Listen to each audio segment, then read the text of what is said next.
that, I want to introduce, so this has been Founders Week. Some of you remember, I guess about 8 years ago or so, we had Founders Day. We expanded that. We've had a lot of different programming through the week. So I echo Irma's thanks for everybody in the work that they did. Closer. Thank you. We do have the 4 new banners that we did for this week. So I think Jacqueline worked with a couple people. Jay and others on that. I think those are really great, so I appreciate that. But I really wanted to introduce our guest for the week and our speaker for today. So, Sister Luisa is originally from Lisbon, Portugal. She's a PhD in Hebrew Bible, specifically the wisdom literature, and more specifically the Book of Job. I was going to make some jokes about the Book of Job, but she didn't laugh at them. So. Like any typical biblical scholar, I was explaining how I don't really understand the Book of Job. She now teaches Bible, both Hebrew Bible and New Testament, at the Catholic University of Lisbon. But she's also, you can describe this a little better, on the RSA, the Religious of the Sacred Heart of Mary kind of steering committee for their global endeavor. So she'll explain a little bit more of that. And then rather than do a long formalized speech, she's going to say a few words, and then I have some prompting questions. So you're going to get to eavesdrop a bit on conversations we've had before, usually with wine. So. Thank you. Good morning to everybody. I'm going to use, usually I prefer to talk without a paper, but I really would like to not to be lost in my words and at least to have a decent English, so because it's not my language, and so I hope you will be, you will understand my English, and I will make myself also understood. So I would like to begin just to say that I feel so honored. Marymount University has this week to honor our founders. And I just said when I received this invitation that I feel that you are honoring our founders through me, inviting me. I feel really very honored to be here with you and to get to know a little bit more than what you are doing, what you are as Marymount University.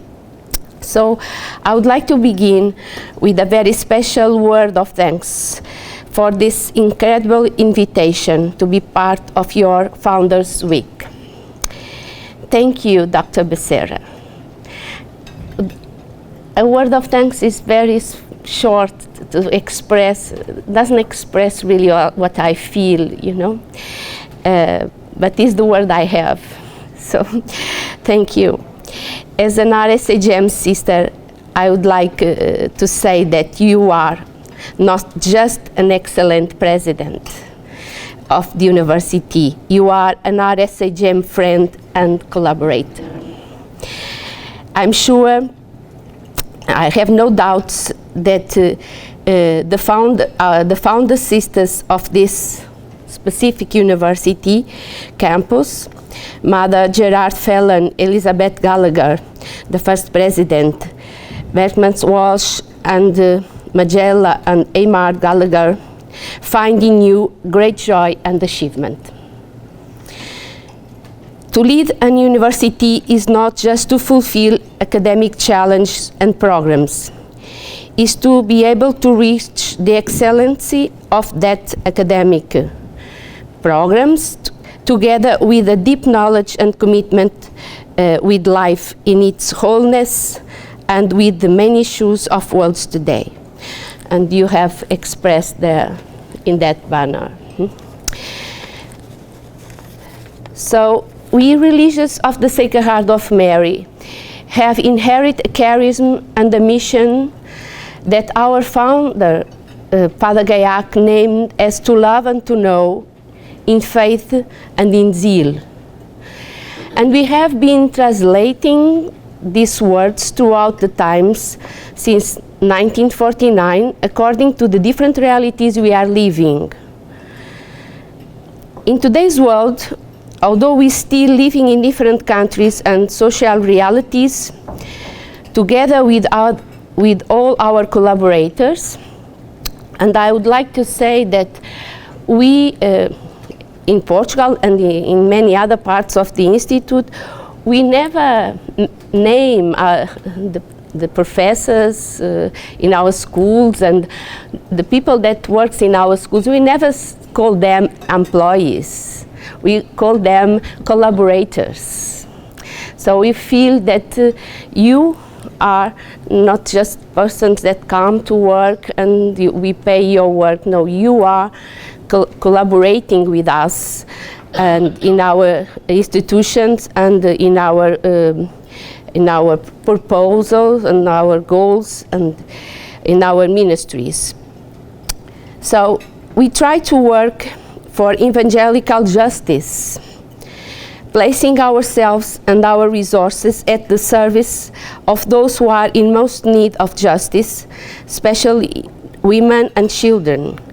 Enable the powerless, the deprived and the marginalized, the voiceless, to work effectively for their own development and liberation. This is really the way we face our mission today. And we can see that we have done this since the beginning. You know, children and women was also something, you know, that at the time of our founders were those in need and voiceless. So since then, but it still today. Today we still find that the women and the children keep being involving in traffic and abandoned and living in difficult situations. So this is really something that we keep doing in different realities and in different ways of the beginning of the institute. We have certain ways, now we have other ways, but this keeps being our mission. And we in different ministries where we are, universities, college, schools, we always have this in mind, you know, to give to the powerless, you know, enable the powerless, the deprived, the marginalized, the voiceless to work effectively for their own development and liberation. So the strength of our impact, we became affiliated with, to strengthen our impact. This is something very quite recent. So this is the way we adjust our mission today.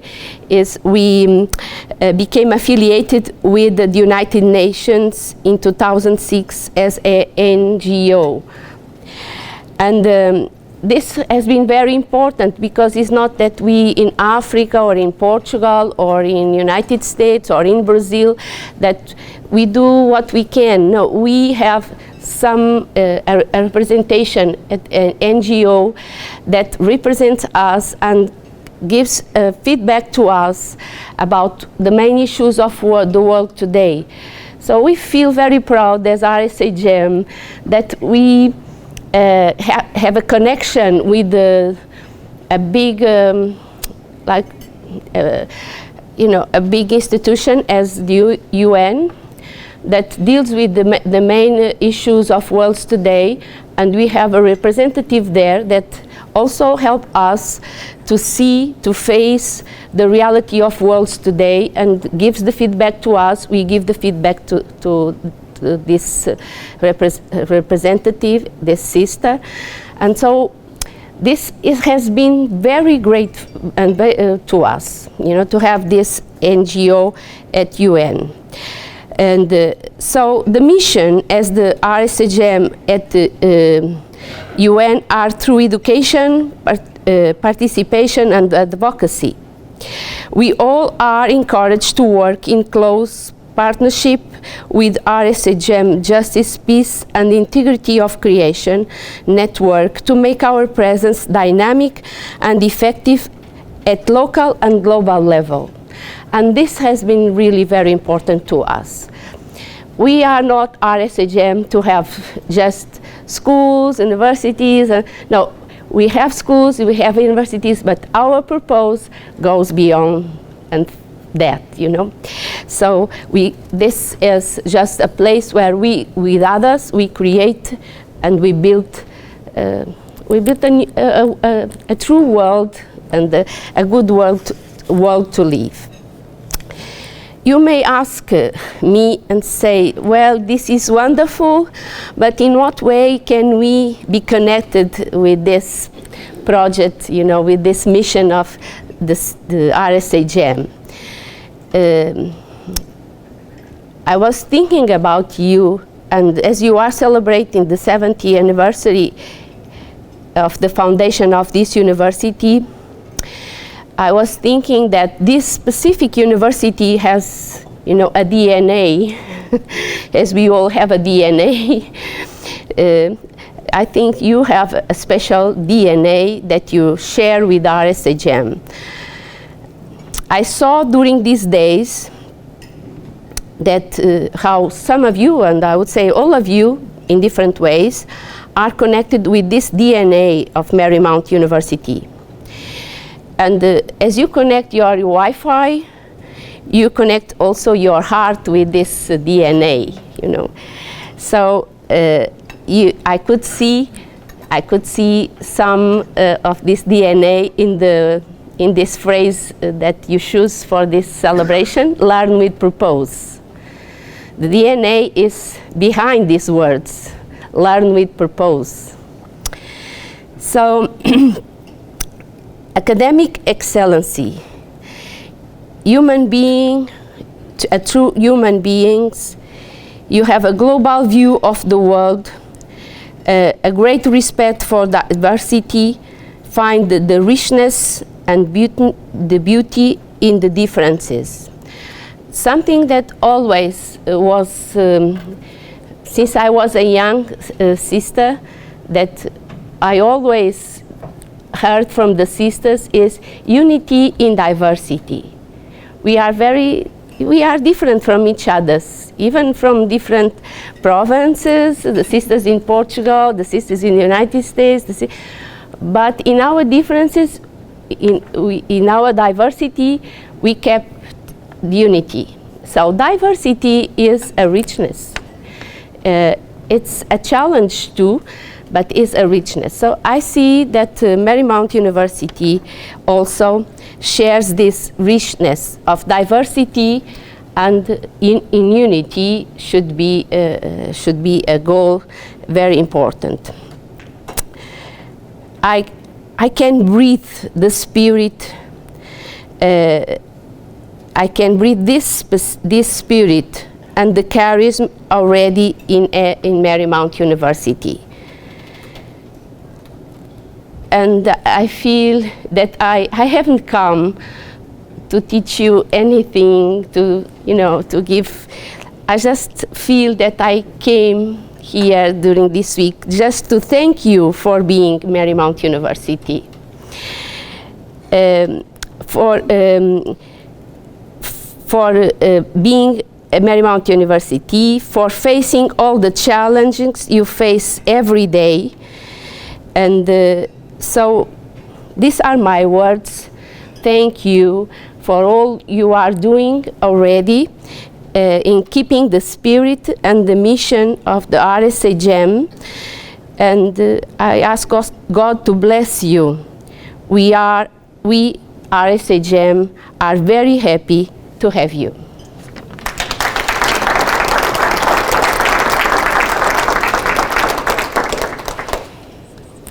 Not all of that was written down. She did some of that off the top of her head. Sister Luisa, you talk with such passion and love of the Religious of the Sacred Heart of Mary.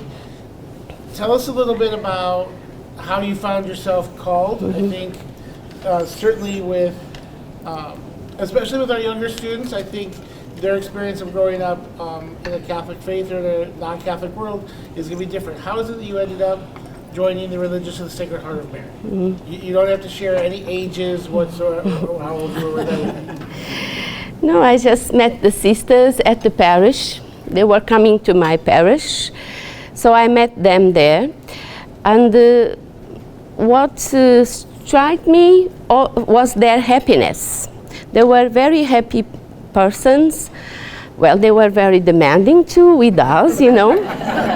The time, you know, arrive on time, and you know, they had some rules too, but there was something special inside themselves that called my attention.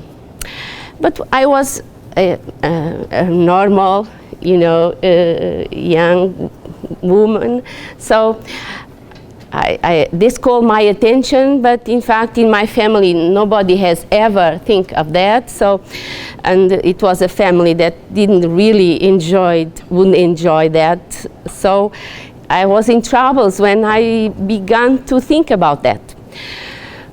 But then one day I asked to talk with the sister. I talked with the sister. She was very happy because I wasn't the person that she would think I would be. Because I was like a kind of a black sheep in the sense that I was arriving late, I was doing things. No. So she couldn't imagine that the good ones, no one from the good ones wanted to be a sister. And then comes this one that is always late and, you know, it's not really the best one. So then here am I. So I had different moments of yes, moments of no. But I must say that when I decided to enjoy the sisters, I found great peace. And since then, I really, sometimes I looked in the mirror, I said, oh, what are you doing? I can't imagine you are doing this to you. So I was talking with the mirror. But then, you know, I had many different opportunities also as an RSHM to be in different realities, and so what can I say? I live a normal life because we sisters are normal human beings, as you have experienced with the sisters here. So sometimes, you know, you have to face challenges, and you need to stand up and go, and you know, for yourself and for the. So I really am very happy because once a while God gives me this surprise as this one I'm living now. It's a surprise as an RSHM to be here and to give this witness to you. So to summarize, there were good girls, and then there are those that joined the RSHM. Is that? Okay. I want you to summarize things for people. The two of them were smirking throughout the So talk to us a little bit about your formation. Did you go to Béziers? Did you go to the south of France as part of your formation? Well, we did our initial formation in Portugal, but then we went to Béziers. First time we already had done the first vows, because we have a time in the novitiate, then we do the first vows. So during this, we have 6 years to decide yes or not. We stay in the community after the first vows. So during this time we went to Béziers. Was our first experience with Béziers. The house was different from the one you see now.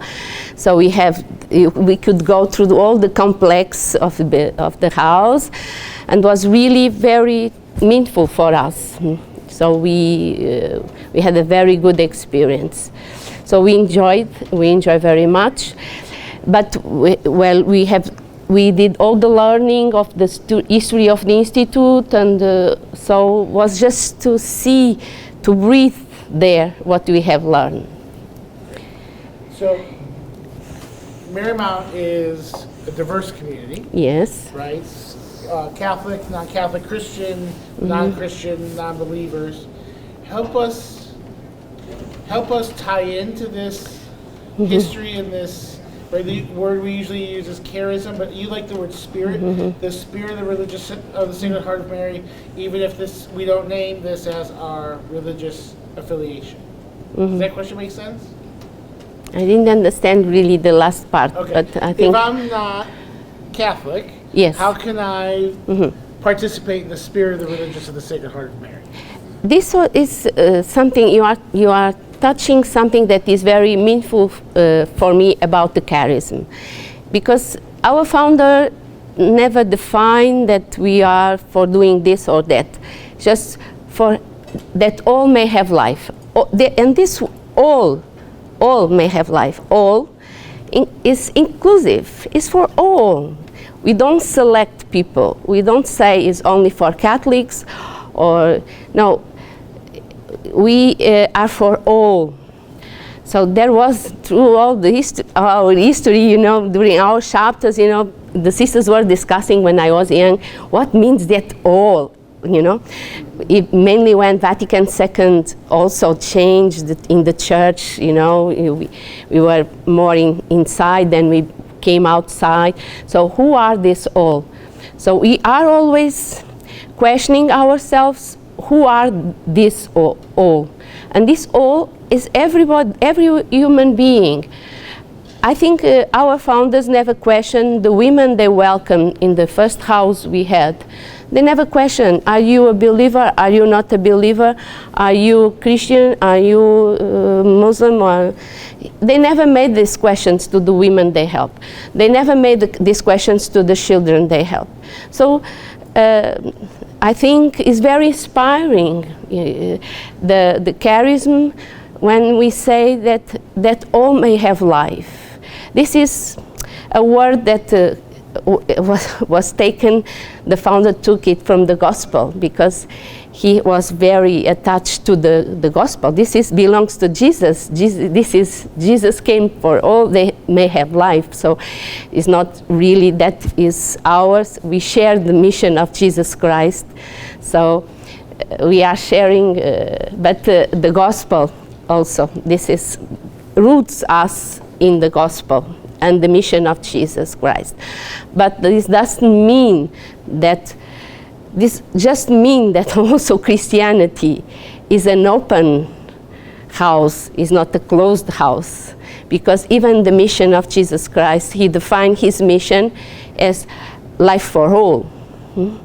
So I think when I see that Marymount University is so diverse in its, in components, people, different differences, and so do not be afraid, because the different in Europe, people are, there is a lot of debates about the difference, how to face the difference. People are afraid of migrations and the migrants, and they are so different and this and that.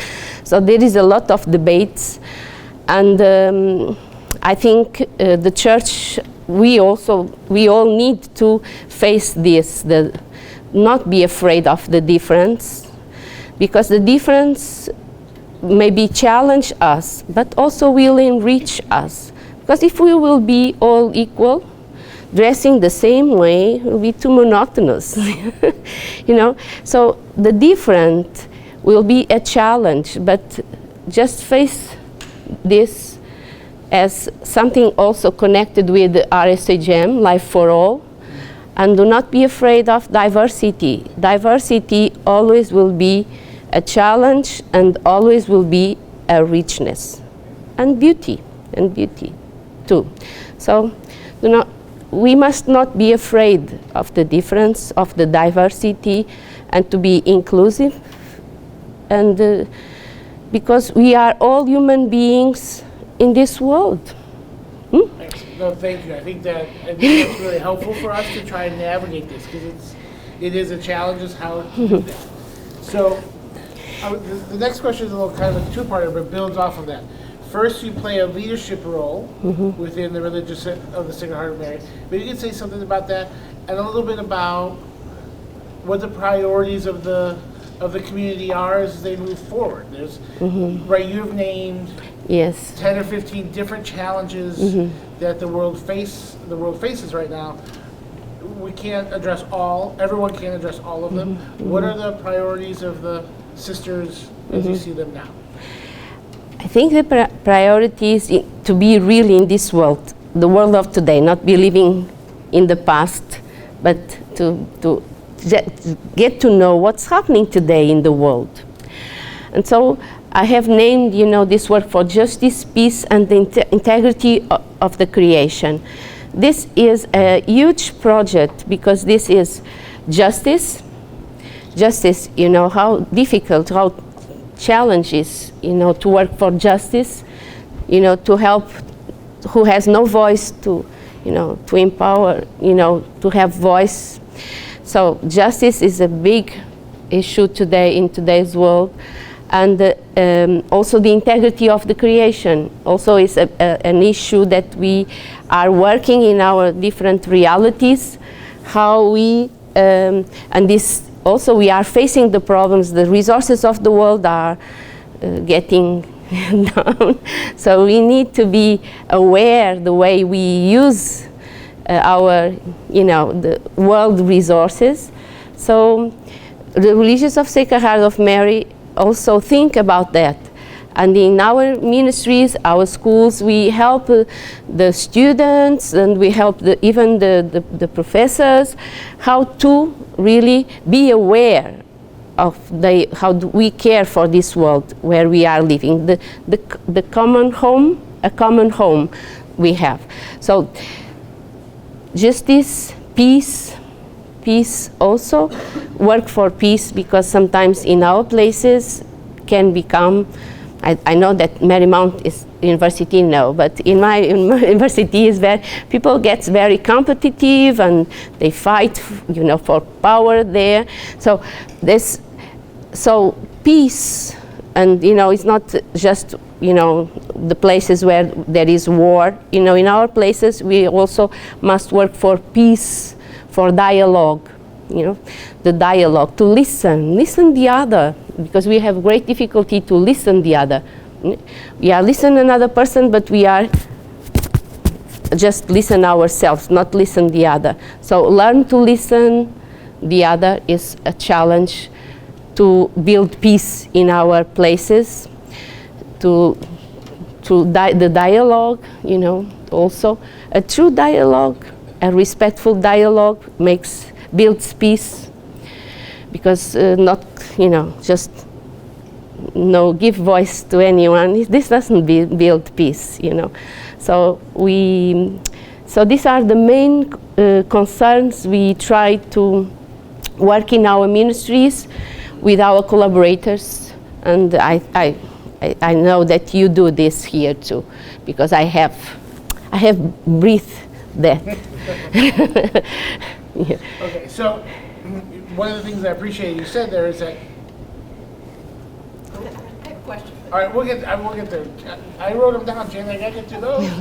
I did homework. You're talking about the RSHM, and those of us who spend some time with are not looking in the past. They're always, even Father Gayak. If that didn't work, then we go on to see what we need to do. No, it's like when we look to our sources like move us to look to today's world. You understand? Yes. As more we look to our sources, more we are more clear about the presence, how to be in the present moment. Right, it's a foundation, but you're looking forward. So my question is, I don't know how many years, how will the Religions of the Sacred Heart of Mary be different in 25 years? We will be a smaller group, no doubt. We are sure about that. We have studied that. So we will be a smaller group. And what we are doing now is that we are trying to pass the charism to our collaborators. So in many of our schools in Portugal, we are passing, we are giving them, trying to formate, to pass to dialogue, to build a dialogue about our charisma and mission. And we accept we will be a smaller group. We can do everything we are doing now. Already we have closed some ministries. So we don't know. The way we prepare the future is to live well the present and just pass, is living with our collaborators truly our mission, and many things. I'm sure, I believe that the charism of the Institute will remain, even if we will be not there. This is what I know that you have here two sisters, but when I came here for the first time, I was really impressed, and now I'm even more impressed that, that the way this Marymount University for so long has, so a small presence, and you keep having the spirit and the mission of the Institute. So I believe that many of our ministries will go on. I know some in LA that go on with the spirit and the mission. I'm not afraid of the future, neither because we will be a smaller group.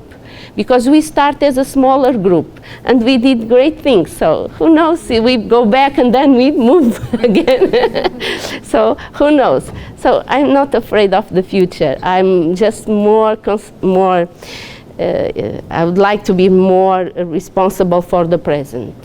That's helpful. Okay, so we've got about 10 minutes, and I think people are going to start running. It's Wednesday, so and your faculty member, they're going to have meetings.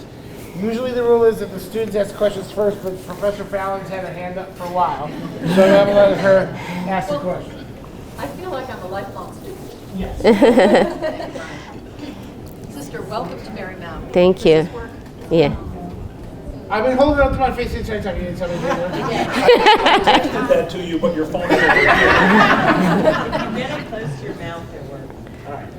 Sister, thank you and welcome to Marymount. Thank you. I appreciate all of the comments that you made, and just as you were talking about your congregation toward the end, it dawned on me that a lot of American congregations of religious women have invited lay people to become affiliated to such a degree that they don't take vows per se, but they make a promise, they make a commitment, and it's good for at least 6 years, and then they renew, etc. So in one sense, it's like the expression that you used, acting as collaborators, except often they're called associates or affiliates. Does your congregation at the global level have a formal affiliate program? Because I thought to myself, and I've been here 32 years, look at all the graduates I've seen pass by in those 32 years. If we had an affiliate program, we would have thousands of people, younger age, middle age, and an even older age, continuing the charism or living the charism or partnering with the RSHMs, at least in the United States or at least in this province. Thank you. Thank you. We have started some time ago what we call a large family. So it's not really, I know what you are talking about. I know that some communities have this affiliation. The option was to begin through this movement, a large family. We call a large family. So, and in Portugal is quite, and here in the United States too. So, they are not, most part of them are not working in our ministries. So, so this is why we don't call really them collaborators. They are our family, an enlarged family. And really, they really live, and they want to know the spirit and the mission, and they share it. So we have started this, and we have discussed this also in my province. We have discussed about that possibility, but there is not yet, as far as I know, not yet. It's not very clear about. We are not very clear yet about that. But well, the enlarged family, yes, is very strong, and so we don't know what's going to be the next step. But this is very well settled, the enlarged family, and through all the institute. So we will see in the future. Other questions?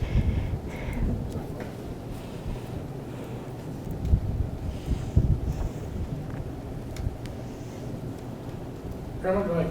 Now it's working. So sister, continuing on that question, tell us a little bit about the large family. How is it that perhaps you could be an active participant into the large family? I'd like to hear more. Well, I can say, I know if maybe the sisters can say in the United States how they are organized, but it's quite, it's not just a spontaneous thing. No, it's the enlarged family is very well organized. So we know who wants to belong. We have the names. In Portugal, we have the names. They are even divided in sections. And they sometimes they meet, like for enjoy a meal and sharing. There is a sister or two sisters that are more present in different moments of the day when they meet, and annually, once a year, they meet. All the enlarged family come for an annual meeting, and during this annual meeting. They share, they are with us. The sisters also come, so the enlarged family come, the sisters come, and they just enjoy, they share what they are doing and in what they are participating. And there is a leader, they have a leader of the enlarged family. It's not an RSHM, but this leader is connected with the RSHM, and sometimes invite for a meeting or but it's organized. It's something organized. It's not spontaneous. It's organized. So what we did was we contact people that we know. Some are even families of our students. Families like former students, and they like us. So they say, we would like to be members of the enlarged family. So they register the names. So they receive the communication. Well, they communicate a lot through emails. And for example, when there is a celebration of the sisters, they communicate and they do something also. They are present in some celebrations. When an RSHM dies, they come. Some of them come because they are connected, and they say, sister died, so they come. So they really are like a family, where we share the mission, share the spirit. So that's all I can say, but it's well organized. And I know that in the United States is well organized too. And even in Africa too, the sisters also have the enlarged family very well organized. And so they are not collaborators, they are not working in our institutions. And they really, in Africa, they enjoy so much, they make a party, true party when they meet, And I know that some time ago, we found in Philippines, a group, yes, a group, yeah, and they are so happy to be in the enlarged family because it was through Mother Butler. So this group that knew Mother Butler, and they kept, with no relation with us, but they kept them in their minds, the witness and the figure of Mother Butler, which was really a great. A strong woman in the sense of faith and zeal. So they had this, and they get in contact with us. So now we are accompanying them, and this a huge group. Yes, I said more than Mother Butler Gill. Mother Butler Gill, but they are about 2,000 or more. I heard it's pretty close to 1,000. Yeah, so it's a huge group too. So you see, it's a big family. I just had a question. Is it male and female? Excuse me? Is it both men and women in most of the In extended family, family? yes, Yeah, yes. that was Yes, my impression. yes, So that's yeah. interesting too. That's, Yes. yeah, that's another interesting. The extended family are men and women, families and former students and so that are working in different places. So Okay, so we're about out of time because I know people have different meetings to go to. Can you please join me in thanking Sister Luisa not only for coming? thank you.